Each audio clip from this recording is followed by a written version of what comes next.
All right, ladies and gentlemen, welcome to this Literature at Our House meet and greet with Mr. Travers, the new Literature at Our House teacher in the Learning at Our House system.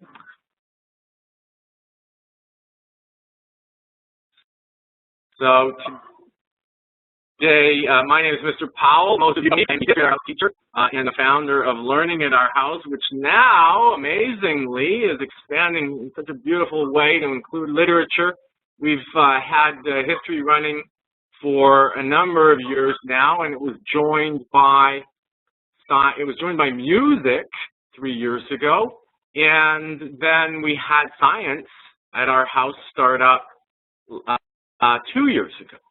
And so we've had that suite of products available for the past 2 years, and now I'm very excited to have what I think is a really fantastic addition to this family of products and to this family of educators and providers to introduce you to today. His name is Luke Travers, and I had the pleasure of teaching alongside Luke in the past at a private school together, and I'm excited now that he's moving into the domain of high-tech distance learning education. And so I'm going to pass you off now to Mr. Luke Travers. I'm going to let him introduce himself and tell you about Literature at Our House. Go ahead, Luke. Hello, everybody. Good morning or good afternoon, wherever you are. Thank you very much for coming. I see a lot of names that I'm familiar with, so hi to you, and I see a lot of names I'm not familiar with, and be excited to get to know you. So I want to tell you briefly a little bit about myself. Then I'll tell you a little bit about my approach to literature and the curriculum, and then I'll open up to questions about the curriculum and my approach. And afterwards, we'll talk a little bit about scheduling and pricing and how to register. But first, myself. So I started off and got my degree in art history. And while I was in college, I did some substitute teaching, several years of substitute teaching. And I learned two things there. One, that I loved to teach, and two, that I didn't want to teach in public schools. So I found a great, wonderful job at a private school, Van Damme Academy, and worked there for 8 years. And there I taught literature, and for 7 of those 8 years, art appreciation. And many of you know me from Touching the Art, which is my art appreciation and reprise. In 2010, I wrote a book based on an approach to appreciating the visual arts, which is unique and innovative. Here it is. And I taught classes at Van Damme Academy based on that approach, art appreciation classes. Now, to go along with that, I also taught literature classes. I started off teaching upper elementary classes, and then for the last 6 years of my teaching at Van Damme Academy, I taught junior high literature classes. And I had a hand in developing the curriculum. As years went by, I put more and more of my thoughts and ideas into creating the curriculum. And especially the past couple of years, I've started more and more to take what I've been doing with the visual arts, the principles behind what I've been doing in appreciating visual arts, and seeing that they apply also to appreciating and getting the most you can out of literature.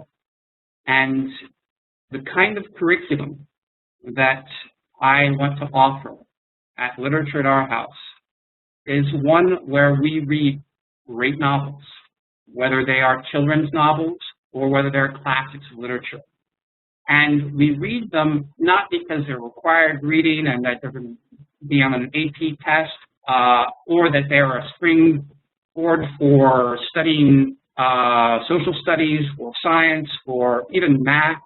They the reason we're doing these readings is because they're great literature that the kids will love, but maybe just inaccessible to them because they're not literature. It's not literature that kids will typically go to. It's not a comic book. It's not a teen novel, but it's something that is the best literature written, and with a little bit of guidance, students, children can access it, can understand it, can feel the full experience of these characters and these plots and fall in love with literature.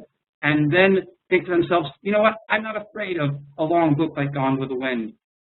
And go off and go for themselves and read those and have not just the confidence, but also tools, skills, and techniques, and how to immerse yourself and connect with the characters and understand the themes of novels. To get into it, you'll have the skills and tools in order to be able to get the richest experience out of literature that they can. So let's see. I think right now what I want to do is I want to share with you the syllabus. And Scott, if you can indicate that, I'll post a link to the syllabus and show you that while I tell you a little bit about the curriculum and the kinds of assignments and the kinds of techniques. All right, so Scott's got that up. And you can see also the website there that you can access the curriculum on.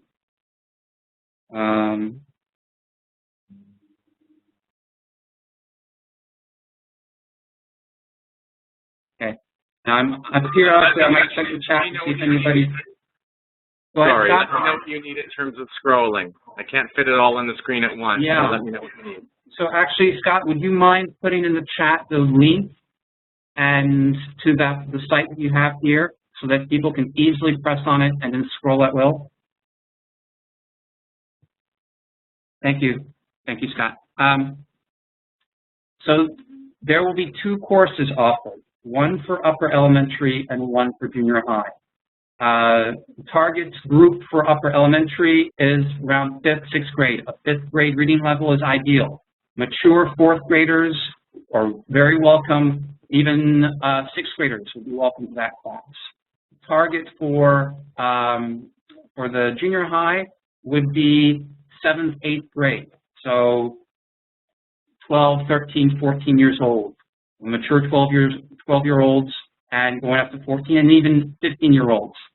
Frankly, I think when I taught this kind of curriculum, I felt like I was in a college course. So it will be geared towards the students, the children, but I think even adults could get a lot out of these courses.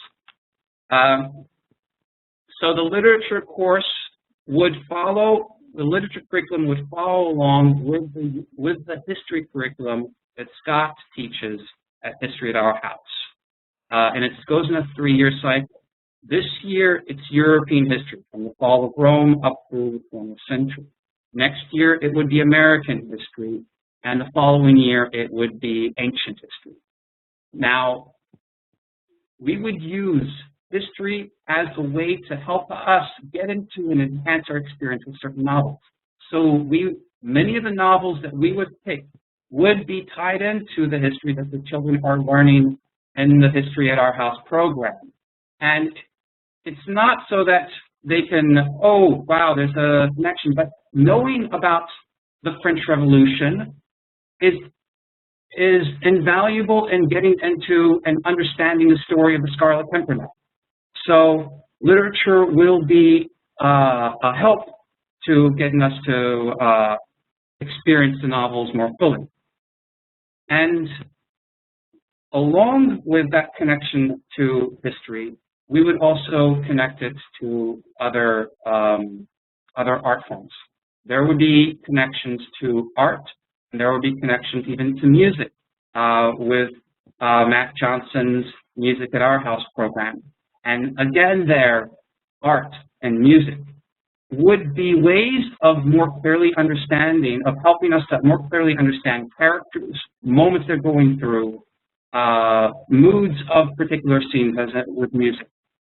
And so it would be a kind of comprehensive course. The focus is on a rich experience and falling in love with the novel. And these other parts help in that experience. And of course, there would be a poetry component. And the poetry component would be tied into the literature component as well. Help us understand certain characters by having a poem that exhibits those character traits. Help us understand a theme by having a poem. So, for example, A Doll's House, about a woman struggling with the conventions of her time that prevent her from reaching her happiness. You might do the poem, The Road Not Taken, about choosing two paths, the conventional path or the unconventional path.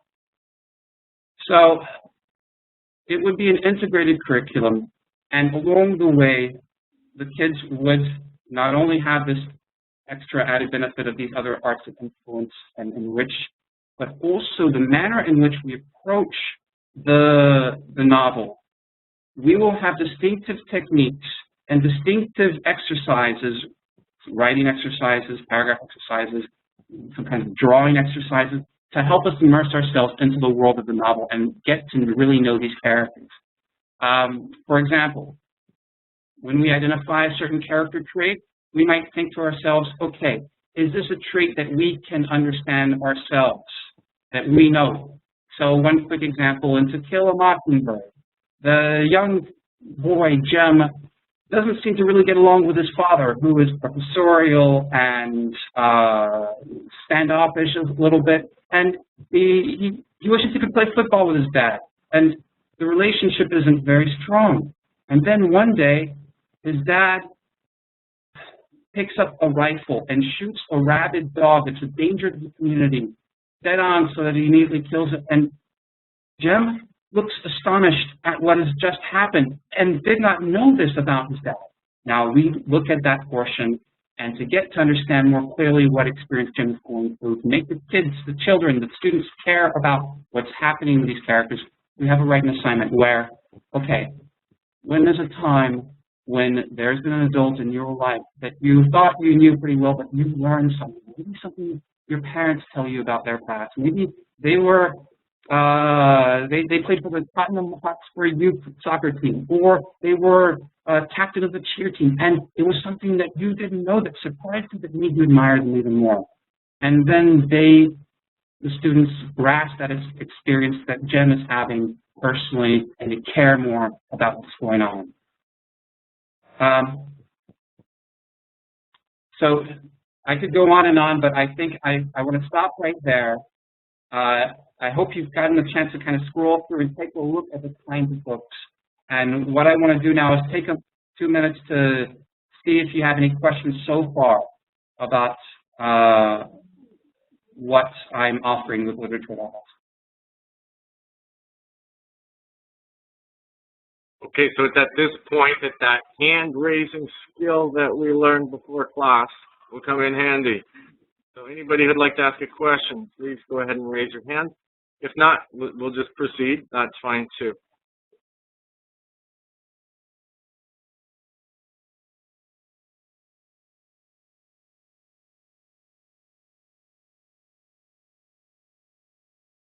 Okay, nothing yet, Mr. Travers. Go ahead. All right. Now, more detail about the way the curriculum would work in the classes. Actually, Scott, can I do something? If you guys are all with me and cheer me on, because I'm trying to get used to the online medium, would you raise your hand and say, yay, we're with you, Mr. Travers? Click on that little hand signal.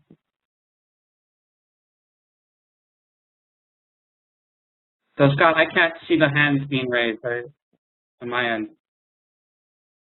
Can you not see the participants window, the participant list? Yeah, I can, but it doesn't.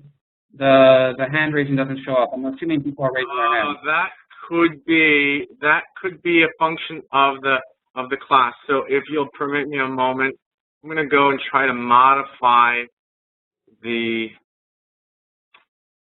Yeah, I think that's because I'm a presenter and you're not. I see. going to try to give you access to that in just a second. Okay. I'm assuming, yeah, I'll go on then. Yeah. I see somebody in the chat. The hands are going up, that's for sure. Okay. Right. So I'm sorry you can't see them. When you are in charge of the class, you'll be able to see them for sure. So you'll just have to accept my report that they're there. All right, great. Okay, thanks everybody. So go ahead and put them down for the moment so that we don't get confused about whether or not you have a question. Thanks. What I'll do is I'll post a couple of links also to, while I start talking about the structure of the class, some examples of, well, here, I'll post one. This will be a blog that's a daily blog of class events for the novel The Hunchback of Notre Dame that I taught, and I'd write each day about one highlight from the class. And you can scroll through that and get a little bit more of an idea of what I just talked about in terms of the approach. All right, so the class structure, it's, as I said, it'll be in a 3-year rotating cycle with many novels that will be tied in to history, but the novels and plays for the junior high that we pick in the poetry will not be exclusively tied into history. The primary means of deciding what is what's going to be taught is whether it's good and whether it's appropriate to the age level that it's being taught. And we would have class 3 times a week for each grade level. For the upper elementary, there would be 3 30-minute classes. And for the junior high, it would be 3 45-minute classes. In between each classes, there would be a nightly reading assignment and an occasional, maybe once or twice a week, a short written assignment or a short kind of project assignment. And those are not meant to be busy homework, but they are meant to be ways of getting the kids to get into the novel more, to give it a little bit of their own thought. The class itself might be composed in this manner. The first third of the class would be recapping a little bit of what they've read and of the assignments that they have turned in to me. The second third would be highlighting a certain theme or a certain character or something, some kind of a assignment associated with the reading, discussion associated with the reading that is a little bit more narrow than just what happened, more specific, more insightful. And then the last portion would be kind of setting up the next portion of reading that they're going to do, or setting up the assignment that they're going to be following, like that. Write a paragraph about a time when you discovered something surprising about a parent. And it would follow the academic year with about the same breaks. And during that time, there would be about, I'd say, maybe 85 to 90 classes. And we would spend about 12 to 18 classes per novel. And that would include an art appreciation lesson or 2 during that time, a poetry lesson or 2, and maybe a music lesson, a music appreciation lesson that's tied into the novel. So we would cover about 6 to 8 novels or plays, depending on length and depending on the class and the, how each book goes. You will see that there is not a set book list that we are going to go through, a set syllabus where we start with this book and then go to this book and go to this book. What I have is lists of books that are possibilities, strong possibilities, lists of books that I've taught, that I know work well, that I know kids love, and that I'm excited to teach. And from these possibilities, we'll determine, based on the attendance of the live students, what fits best. So if I get a class, for example, of mainly 5th graders, then I would cater to that a little bit more. But if I get a class, if halfway through this year we are really doing very well and the kids seem to be really eager for something more challenging than I've given them in the last novel, then I would pick from that list and go forward with something more challenging. So that's why there isn't a complete structure to the list of books. Now, of course, you'd find out the next book in plenty of time to purchase it and to take the class out. And I think that's all I have for the way it's set up. Now, any questions at this point about the way the classes are set up?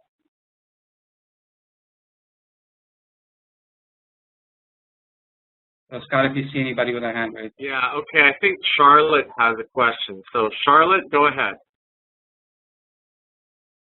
Hi, Mr. Travers. First of all, thanks so much for sorting this out, because it's a great facility to have this. I know we've been struggling with the literature component, not in finding books, because I try and guide the reading, but in actually creating a forum where she can discuss books that are a little bit challenging with peers and also with someone who is teaching it. So I'm very grateful that this sounds like a great program. And my daughter would be upper elementary, and I really like the choice of books. How do you, in terms of the homework, do you provide a guidance for how they should set it out in terms of, because it's a literature program rather than a compositional writing program, would you guide them in how they should present their work, what elements they should put into it, as opposed to sort of this, it's a book report void? Hi, Charlotte. Thank you very much for your input. Yeah, I would definitely guide them through the whole process, through everything. So if we do a paragraph assignment and I ask them to write out a moment where they learned something surprising about a parent that they made them admire their parent more, I would have a model for that. And I would tell them, here's how it should be structured. And we're going to do different kinds of writing assignments. Now, they're not going to be very complex, but so something, for example, like a compare and contrast writing assignment. So what are the similarities and differences between Quasimodo and Claude Frollo and the Hunchback of Notre Dame? And I would guide them step by step on how that's structured. And then what would happen is when they complete that, they would email it to me, and I would review them. And next class period, I would make comments and go through which ones really did well and provide feedback on how to improve for the next time. So it's not a literature. I like your phrasing there. It's not a book report void. I remember those from high school, and I can credit those. It's a way of thinking more clearly about the themes, the characters, the plot, and I guide them through that because it's not something that's a separate writing component. It's something that is essential to enriching the understanding and the emotional experience of the world of the novel. And we'll do these now. This is another important point about the approach that's tied into what you're talking about, Charlotte. The reason why we will do these kinds of assignments while we're reading, and we're not necessarily going to do them after we read it, the novel, is because what we want to do is we want to build up our understanding, a clear understanding of these characters and care about these characters so that we are going through the novel, through their lives, and when we get to the climax of the story, where there is that conflict that is most intense for that character that we care about, we're emotionally invested in it because we've done the intellectual work to understand and to see how it connects. And it makes that a powerful experience. Rather than we read the novel or the kids, I've seen some programs where the kids read the whole novel and then afterwards talk about it. And I've learned literature that way before, and my feeling about it is, oh wow, that's really interesting. But I wish I knew that before I read those parts. So we will be building up an analysis to create a powerful emotional experience within the novel and not analyze it to death after we've read it. Does that answer your question, Charlotte?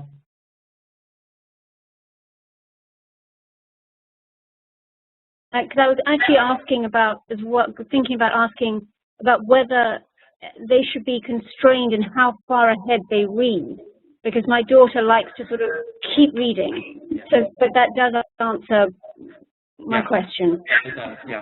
So we will have nightly read assignments, and I'm going to stress the point to the kids, in order to have effective class discussions, you can't have read ahead, because then you'll spoil it for somebody else, because the things that you remember are the latest things that you read. And also, and this is the positive point and the main point I'll stress, is in order to more enjoy what comes, the lessons and the discussions that we'll have will build up that anticipation and that understanding that will make the next chapter more exciting than simply breezing through it as if you're watching, you can't stop watching episodes of 24 because of the simple endings at the end of each episode. Yeah, and Mr. Travers, as a follow-up, I really enjoyed that exchange you just had with Charlotte. And you said such a number of interesting things. A tie-in occurred to me between what you said and the new philosophy component of History at Our House. And Juliet, who is Charlotte's daughter, is a really bright student, and I can understand, you and I have had students in common that are like Juliet, that are really ambitious and really are raring to go. They've got a lot of power and the emotive power within themselves to go, and they're quite voracious about these things. So I wanted to ask you about how you guide students like that in particular. Just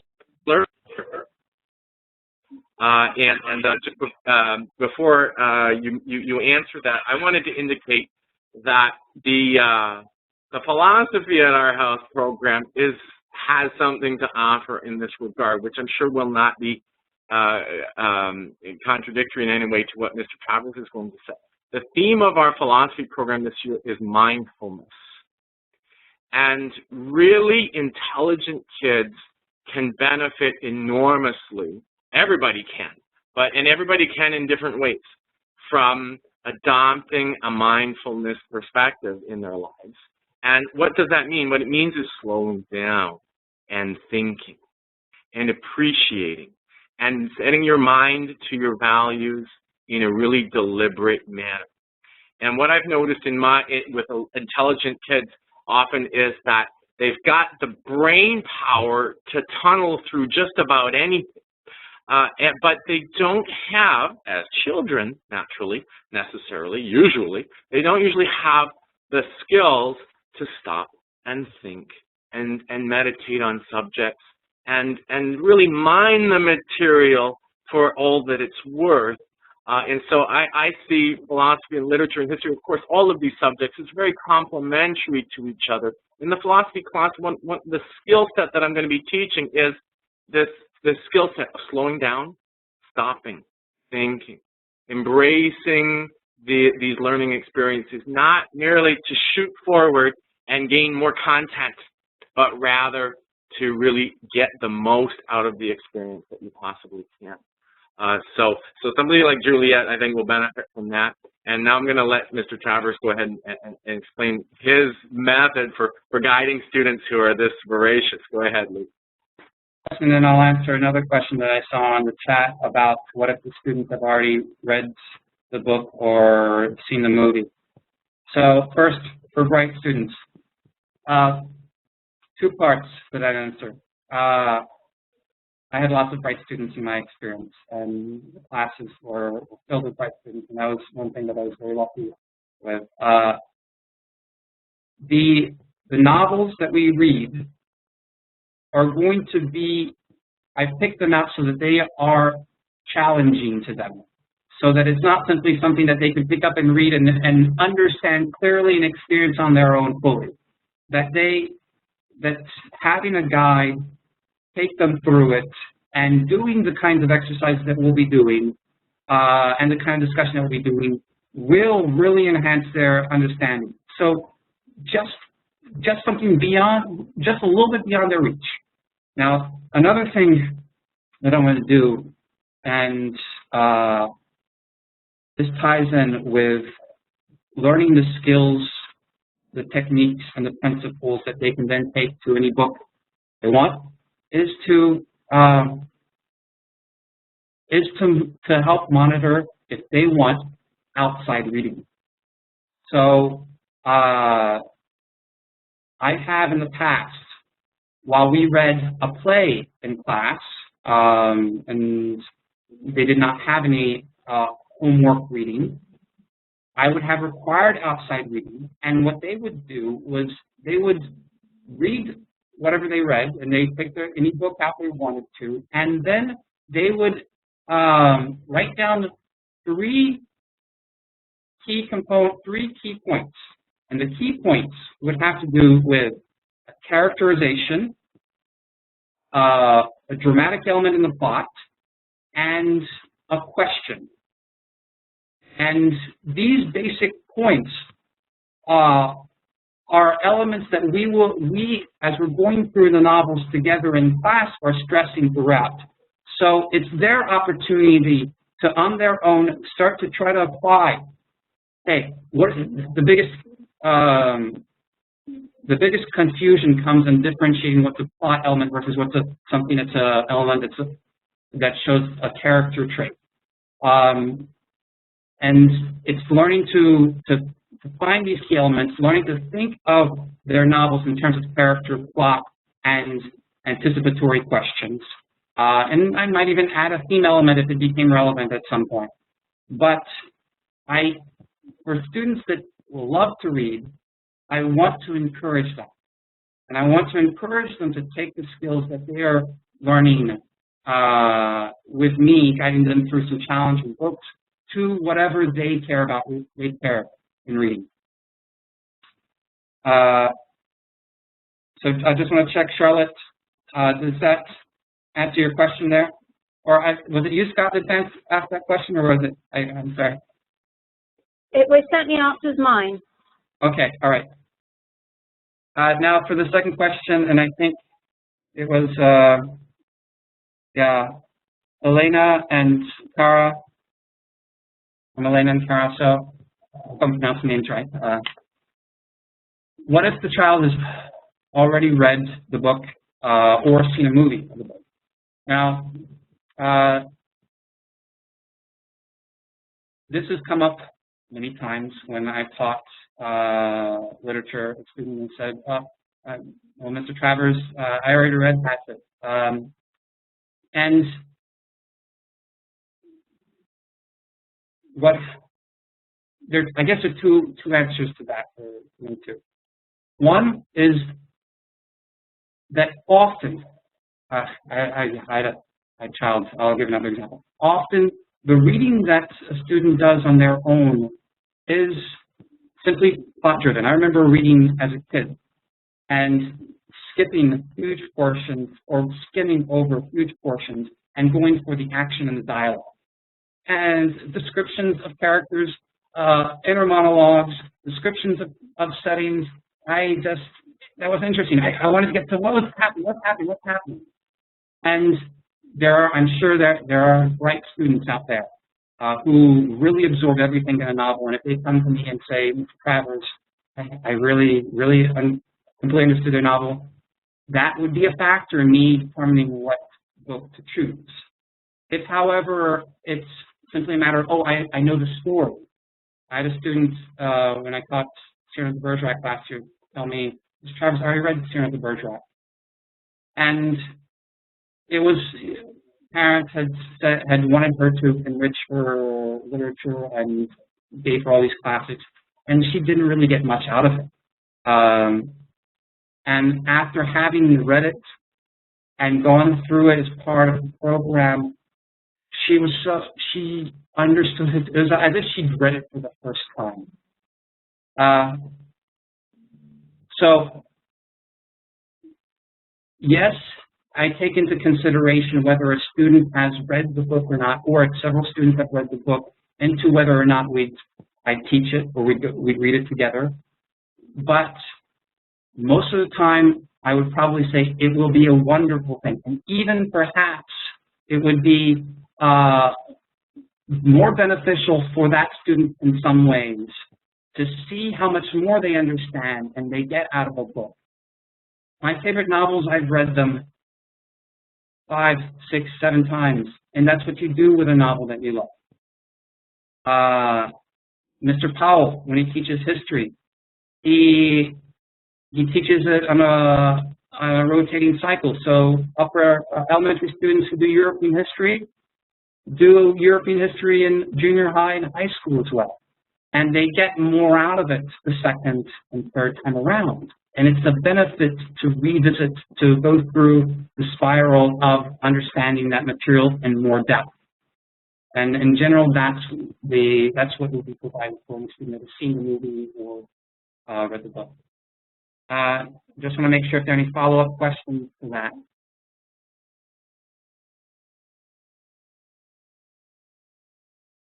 Okay, that was terrific. I just want to say that we should probably move along to the logistical issues, to those other issues, just so that we can bring this to a close maybe within the first hour.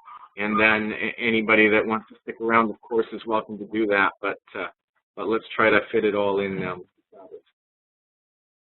Okay.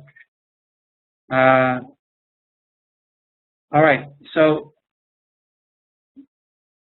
now I just want to make the point, if there are any follow-up questions about the curriculum, the content, the book selections, I'm going to input my email address into the chat, and feel free to email me anytime.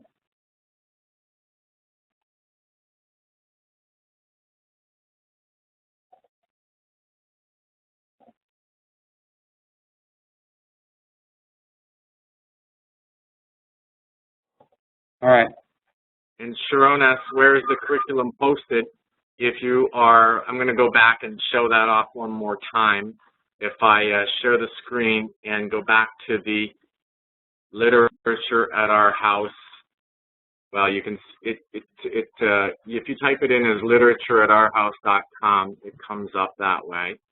And then once you get to literatures@ourhouse.com, just give my computer a sec. Then you go to 2013-14 news, and then we have a number of tabs there with information, and some of it's still on its way. But then you go to syllabi, and that is where Mr. Travers has a list of all the books for each of the levels and a description of the course. Okay. Okay.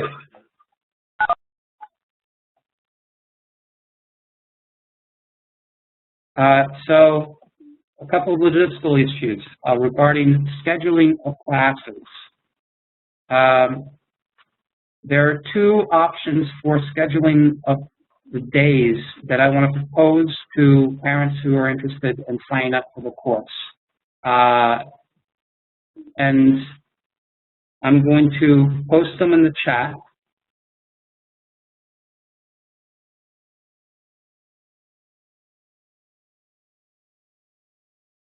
But basically, it would be either one option on Monday, Tuesday, and Thursday, or another option, Monday, Wednesday, Friday.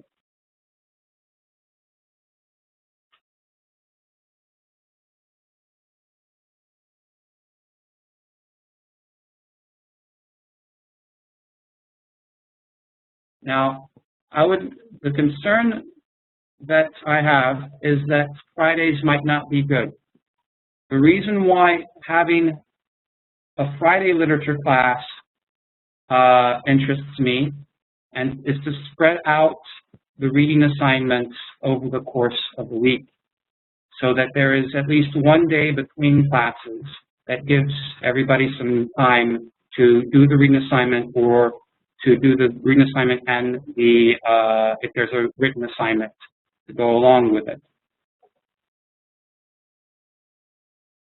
Scott, I'm being told that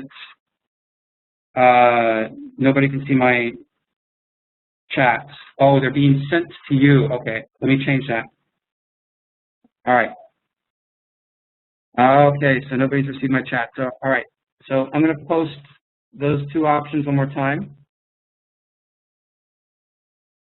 I'm going to post my email address again.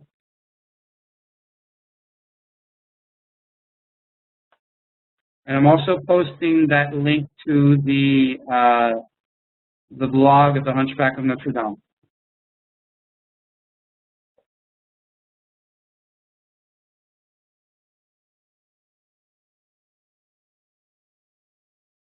Okay, I hope everybody can see that okay now.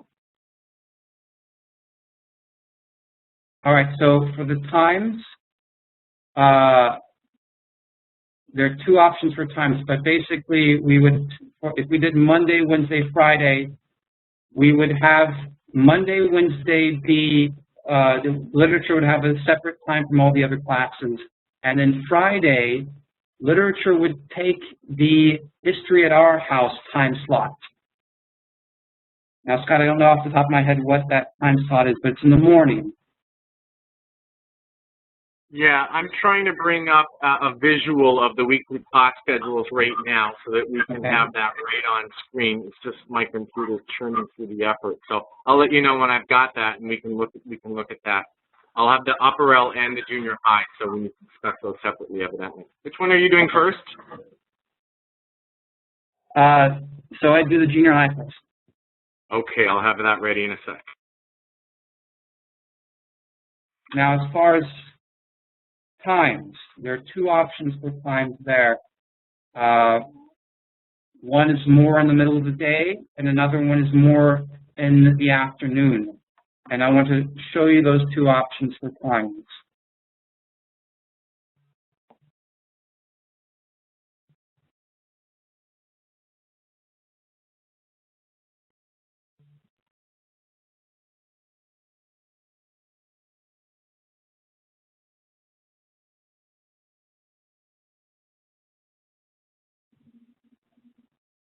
Okay, is everybody able to see that on screen? This is our traditional weekly class schedule with the other courses.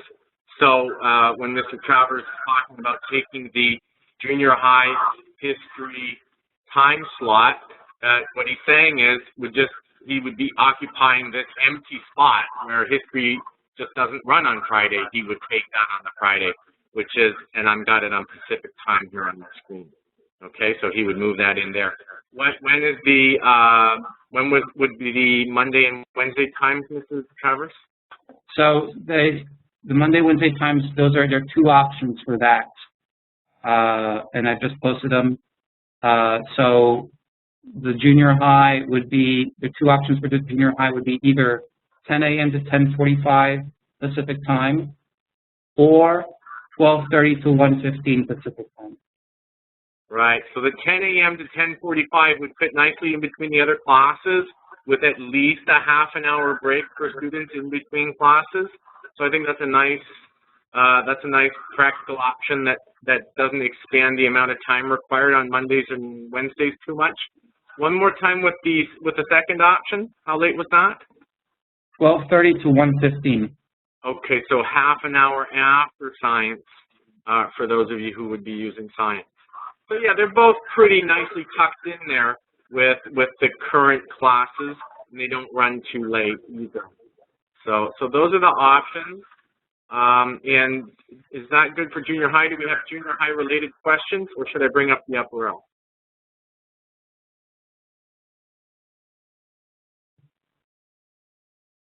Of course, raise your hand if I'm going too fast, or if you want to stop me and make me do something else.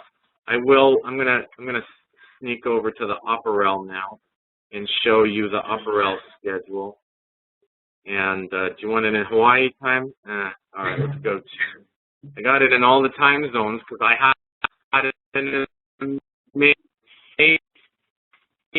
history student who got up at 5 a.m. to listen to my classes one time. So there's Pacific for elementary. So let's talk about that.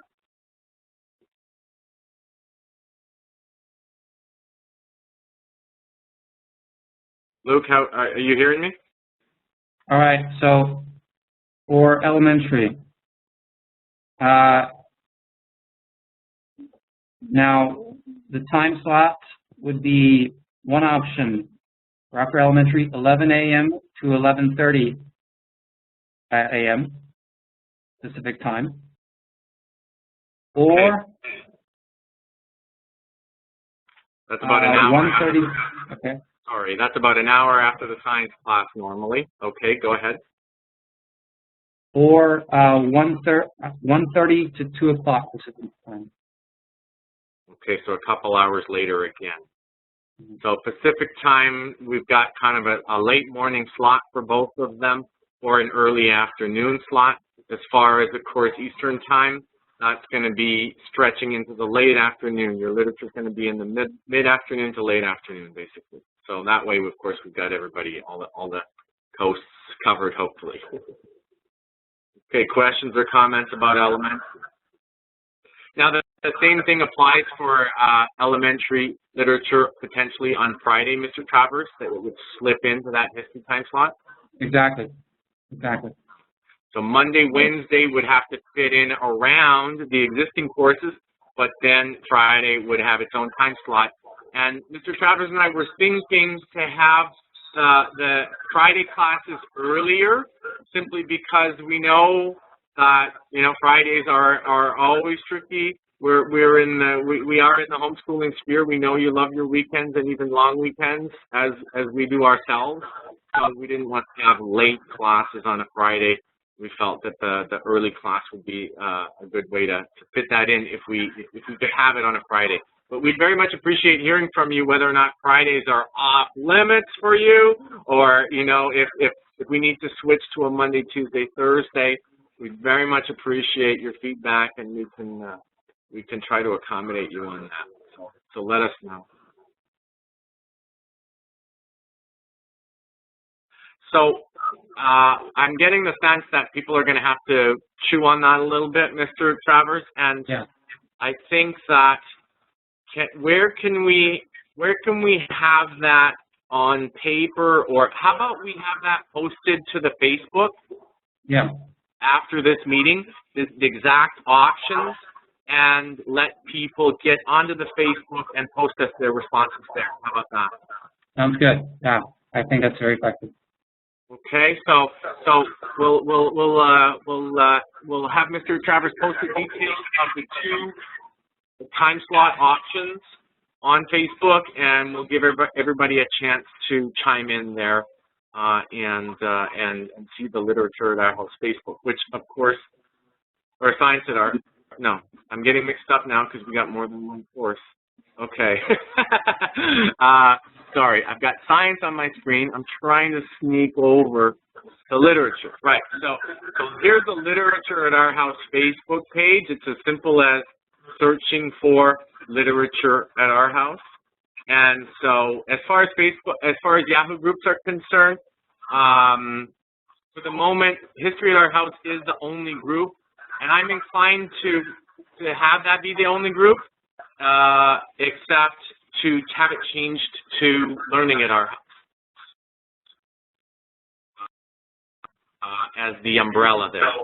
So sorry about that, me not reading my screen. Sometimes so Literature at Our House, Mr. Travers will post things there, and you'll be able to interact with him on that site.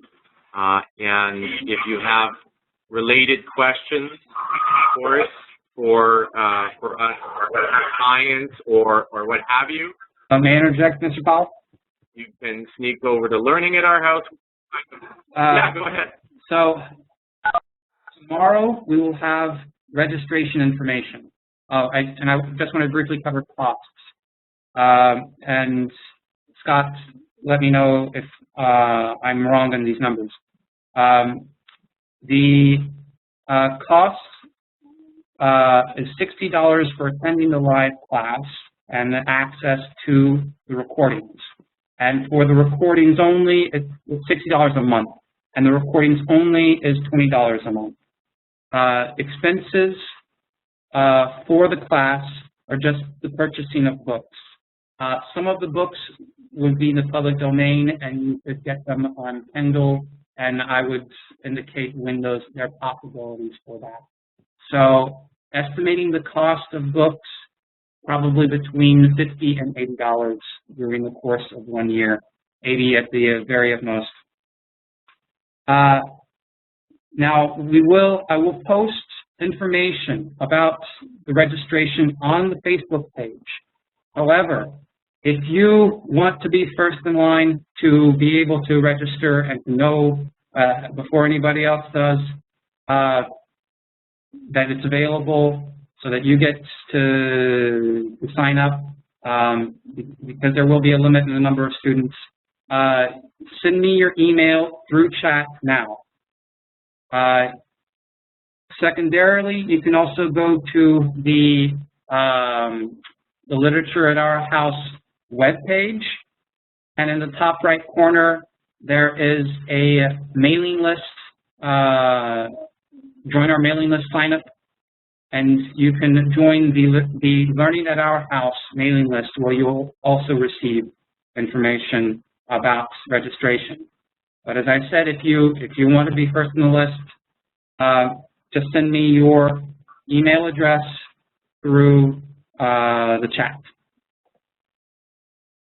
Okay, I'm getting some of the chat, but we'll sort it out, Mr. Travers. Got it? Okay.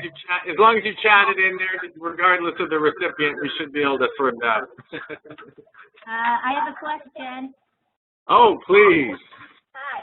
Two questions, actually. One of them, someone said, what if I don't have Facebook and do you have a Yahoo group? And then, Luke, I wanted to know if there are certain editions or translations that people are supposed to buy. All right, so I'll answer the second first. Yes, we want to be on the same page with all the books, unintended. So there will be certain translations that I'm going to ask in certain editions. So, for example, we could read an abridged version of The Hunchback of Notre Dame, and there would be a particular translation and a particular edition that I would have everybody purchase. As far as not having a Facebook page, Scott, can you think of alternatives to that? If somebody's not on Facebook, I have to wonder what's going on. But other than that, I imagine they have email, so they should sign up for the email list. Sign up for the email list and feel free to communicate with me privately. And Sharon was asking, there is a Yahoo group as well, and so if you're looking for that, as I mentioned, it is groups.yahoo.com, and then group/History at Our House. So that's the umbrella group, because it's kind of hard to change group names and stuff like that, so it just never got changed to Learning at Our House. But History at Our House Yahoo group is open to discussions of literature and everything else that you could be interested in. There we go. We have the announcement of Mr. Travers' meet and greet right there in the message. So if you want Yahoo groups, then look for History at Our House, and all literature discussions are welcome there. Okay. Okay, what else do we have?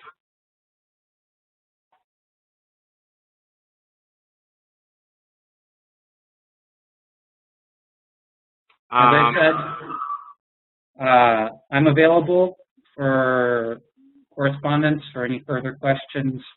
Feel free to contact me anytime, and I'd I love this stuff, so I love talking about it.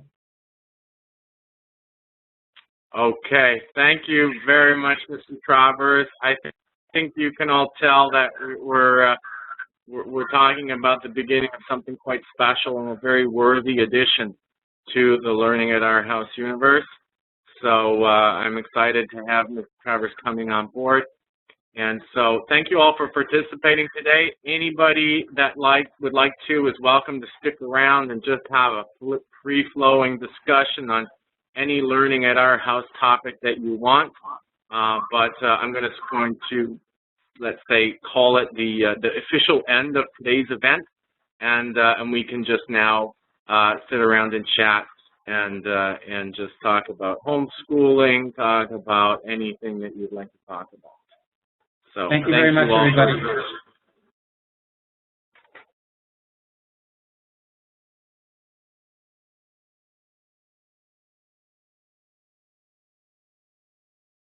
Hi, I don't